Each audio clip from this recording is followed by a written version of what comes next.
আগের তুলনায় দেশে আইন শৃঙ্খলা পরিস্থিতি অনেক উন্নতি হয়েছে বলে দাবি করেছেন স্বরাষ্ট্র উপদেষ্টা লেফটেন্যান্ট অবসরপ্রাপ্ত জাহাঙ্গীর আলম চৌধুরী। বিকেলে সাভারের আশুলিয়ার বঙ্গবন্ধু রোডে বোধিজ্ঞান ভাবনা কেন্দ্রে কঠিন চিবরদান উৎসবে যোগ দিয়ে সাংবাদিকদের সাথে আলাপকালে তিনি এ দাবি করেন। এ সময় তিনি আরও বলেন, দেশের আইন শৃঙ্খলা পরিস্থিতি বর্তমানে উন্নতি রয়েছে। উপদেষ্টাদের সেফ এক্সিট প্রসঙ্গে স্বরাষ্ট্র উপদেষ্টা বলেন, অনেকেই বলতে পারেন প্রশ্ন তো আর থামানো যায় না। এছাড়াও তিনি আরও বলেন, বর্তমান সরকার আগামী ফেব্রুয়ারিতে নির্বাচনের প্রস্তুতি নিয়েছে। অবাধ, সুষ্ঠু, নিরপেক্ষ নির্বাচন করতে বর্তমান সরকার বদ্ধপরিকর বলেও বলেন তিনি।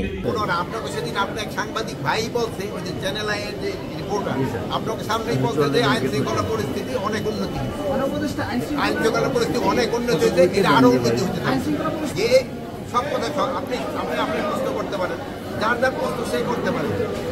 আসলে কি উপদেষ্টা